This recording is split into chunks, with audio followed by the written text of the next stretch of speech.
we have studied normal diode and also studied Zener diode within a single lecture, as most of the basics of Zener diode are same as of normal diode. In fact, if Zener diode is forward biased, then it will behave similar to a normal diode. Same will happen here. We can actually divide the optical devices into two types. One type of devices convert thermal energy into electrical energy. Photodiode and solar cell are examples of such devices.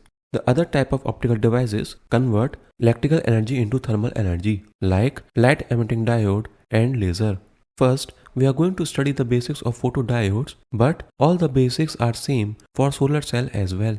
Here also, like Zener diode, solar cell will be finished within 2 or 3 lectures. So, while studying the photodiode basics, you are inherently studying the basics of solar cell as well.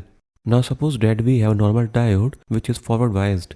Now, the net current in the circuit is equal to the forward current IF. IF is representing ideal diode current equation. You have to be careful with the direction of forward current and net current. Forward current itself consists of two parts. One is diffusion current, which is dependent upon applied voltage, as the diffusion current will increase by a factor of exponential Q into V divided by KT, where V is the applied potential.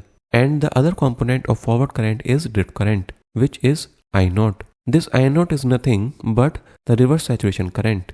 Drift current is caused due to the generation of electron-hole pairs within the depletion region, and due to the presence of strong electric field within the depletion region, these electron-hole pairs are driven out of the depletion region, creating drift current, which is also called as generation current.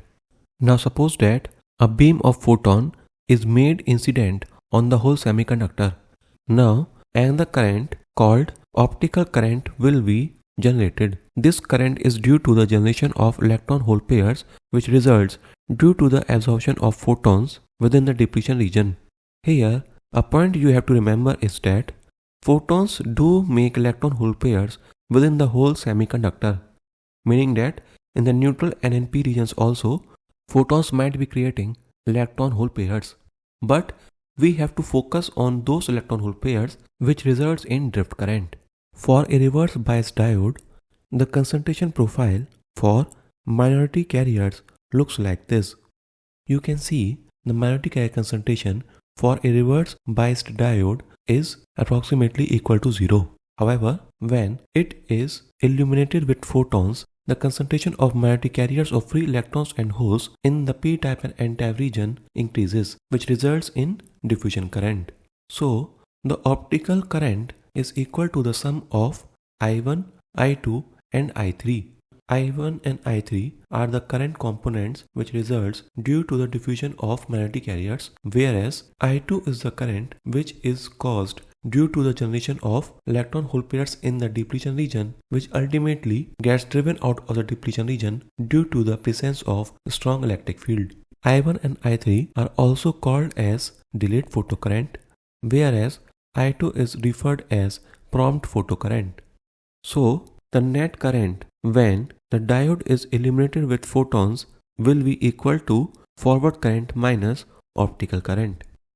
Optical current is equal to Q, which is the magnitude of charge on an electron, multiplied by generation rate due to photon absorption, multiplied by area of cross-section of the semiconductor, multiplied by depletion width plus diffusion length of free electrons plus diffusion length of holes.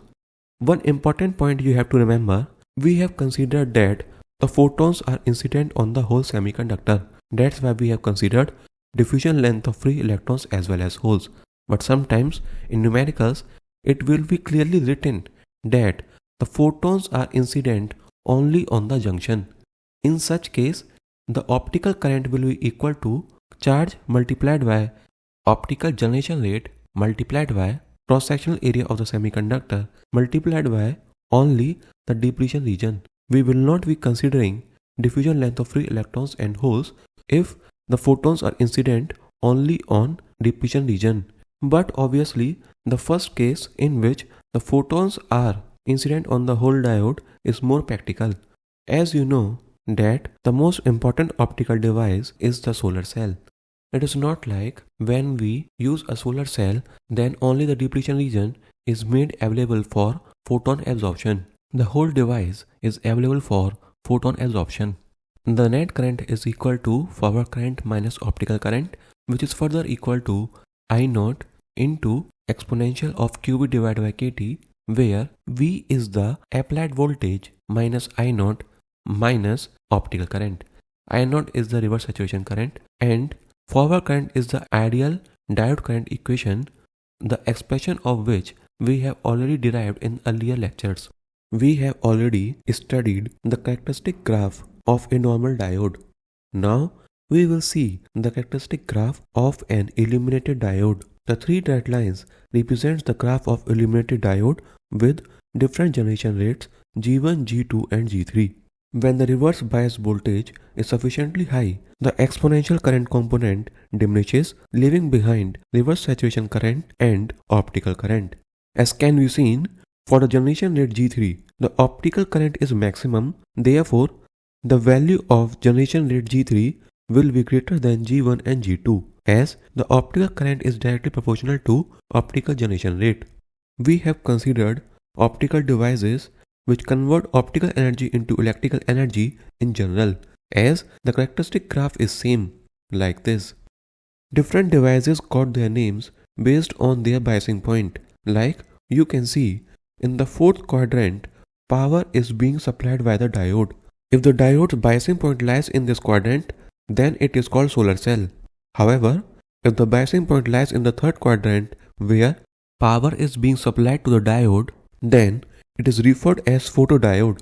Another important fact you should remember, if the diode is forward biased, then eventually the current comes out to be approximately same even if optical generation rate is different. This is because the operation of photodiode, solar cell and similar optical devices depends strongly on the depletion layer width, and as we forward bias the diode, the depletion layer diminishes and as such there is no impact of photons on the net current. For better performance, the depletion layer is generally covered with a photosensitive material like zinc sulfide.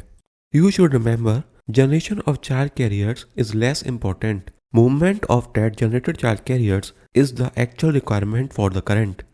The electric field present inside the depletion layer did the job of movement of charge carriers. But when no depletion layer is there, then there won't be any optical current as well.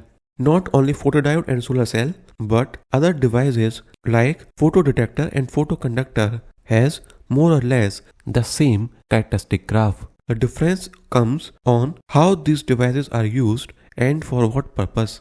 When you read any subtopic within any of these devices, then there are high chances that the subtopic is equally valid for other devices as well. Similarly, for the formula's derivation, the current equation for photodiode and solar cell will remain the same.